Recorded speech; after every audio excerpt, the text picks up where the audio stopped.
Joining me now in the studio is Jean Case. She is the author of Be Fearless. She's also the CEO of Case Foundation. It's a wonderful book. Its subtitle is 5 Principles for a Life of Breakthrough and Purpose. Look at this. Okay, I like the cover too. Jean, thanks. How are you? Oh, there it was for a second. Okay. I'm great to be with you, Cenk. Thanks for having me. Yeah, absolutely.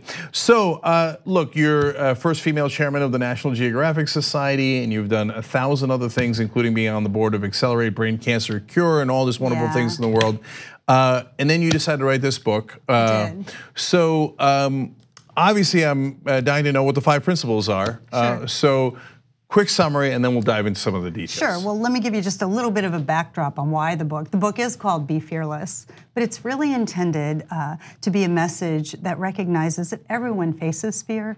Fearless is pushing past it. But my career has given me a rare opportunity to be in communities both across the United States and around the world. Between my work with National Geographic, I spent my career in tech before we created the Case Foundation.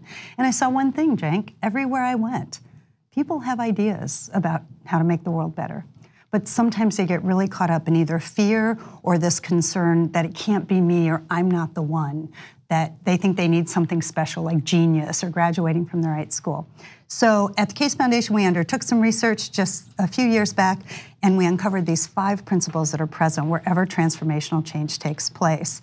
And we were able to debunk the myth that it takes some superhuman special quality to break through with a big idea.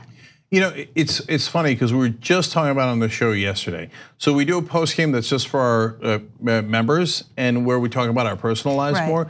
I literally said that yesterday, and I didn't, and I hadn't read this yet. Okay, yeah. And I talk about courage. It's not like there's like superhumans out there. That's exactly right. Yeah. Who are magically not afraid of anything, right? And if they are, they've got a problem because they should be afraid of oncoming traffic and guns, etc. Right? That's not human, right? Right. It just takes courage to get beyond that. That's so, right. I do want to talk a little bit later about things that where the things that hold us back, right? And where other people impose fear upon you.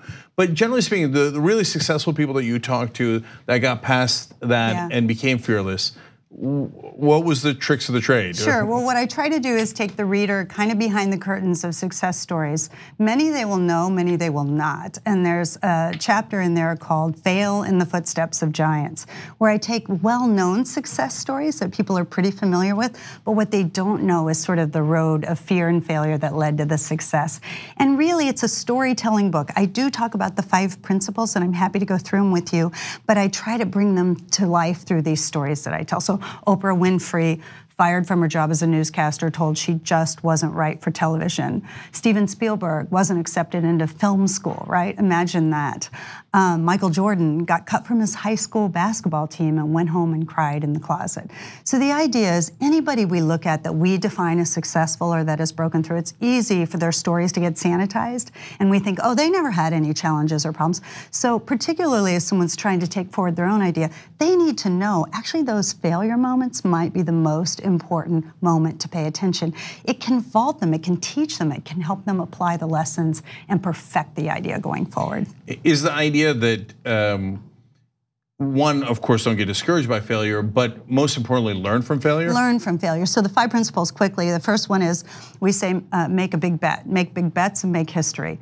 Has to start with a big idea, not aiming for incremental change, right? The second is be bold, take risks. If you're trying to do something big and something new, you're going to be taking some risks. The third is this failure point, and we say make failure matter. Yes, apply the lessons of failure and use them to help you grow and push you further on what you're pursuing. The fourth is reach beyond your bubble, and that really is about building unlikely partnerships and working with people different than yourself, who can broaden your perspectives and maybe cover your blind spots as you go forward. And the last is my fave, let urgency conquer fear. Because for many people, it's that almost sense of urgency or something kind of really beating inside of them that will push them out of their comfort zone to try something new. We talk a lot about politics on this show, and I know you don't mean it in a political way, and you work with everybody in Washington because you've got a charity and et cetera. But it really does sound like you're making a progressive case, like the fierce urgency of now, go for big change. You got it.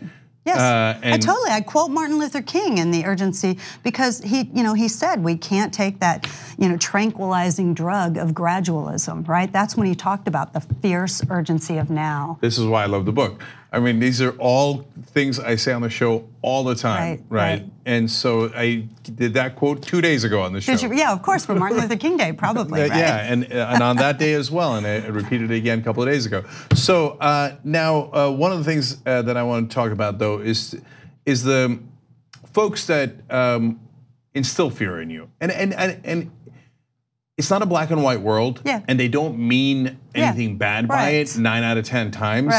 They're actually trying to help you. So it might be your parents who say, hey, no, don't go do something crazy and try to become an actor, become a doctor, that's gonna be better for you. And it's because they genuinely wanna look out for you. They're trying to protect, that's right. That's right. Or even in the business world, whoa, that's too risky, don't. That happened to me, and I tell the story in my book. So I had a good career track going. I was in my 20s, and I had landed at a really great role at GE that I was recruited into. I was tapped to be in the management program, so I was clearly, in line to be sort of soaring there. And this startup down the road gave me a call and said, will you come over? And I was working at the time in what was the early internet businesses. It was called online services, and I made the leap. But when I did that, and that company would become AOL, okay, it was the start of AOL. And when I did that, I mean, people around me were like, you're crazy, what are you doing giving up this, good thing?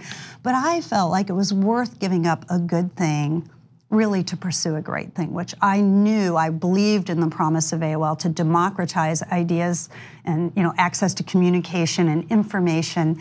And I made the leap and I never looked back. But yes, people around me thought they were really helping me by saying, don't do that, you're crazy. And of course, I never looked back. Right, now, but let's talk about balance, because there are certain situations where you're gonna make the big bet and it's gonna be the wrong bet, That's right.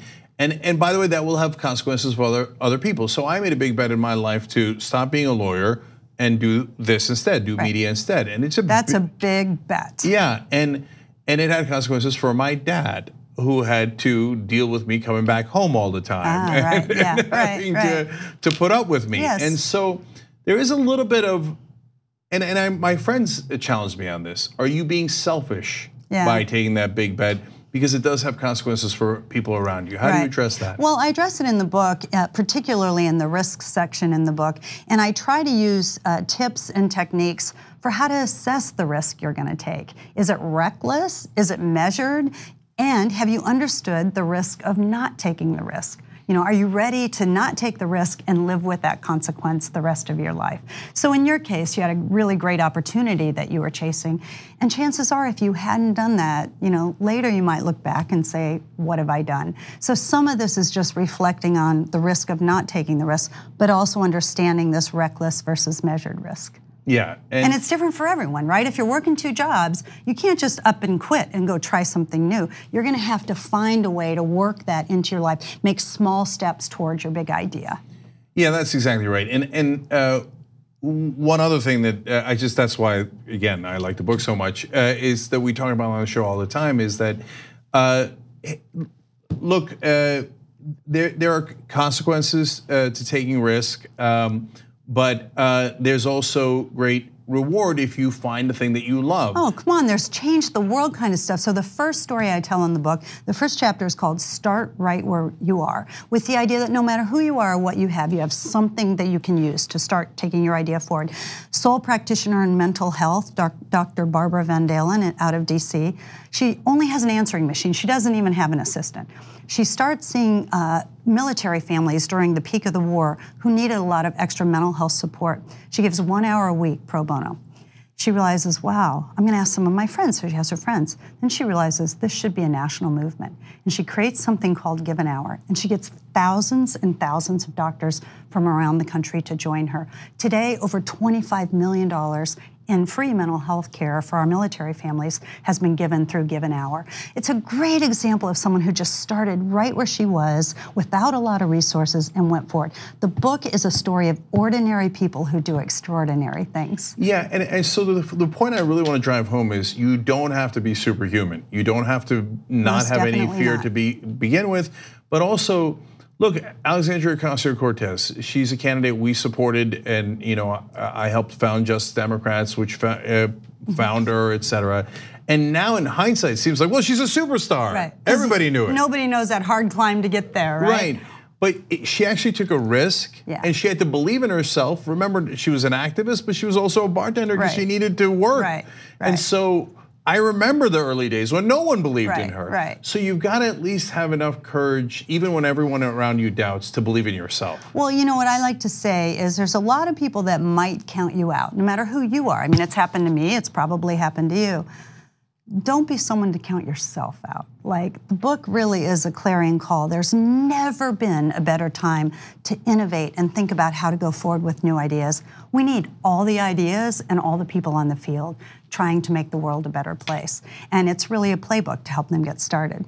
So it's a playbook, and it's got stories of other folks who've gone through these experiences. It's called Be Fearless, 5 Principles for a Life of Breakthroughs and Purpose. Jean Case, thank you so much for joining us. Thanks, really appreciate Jake. it. Good to be with you.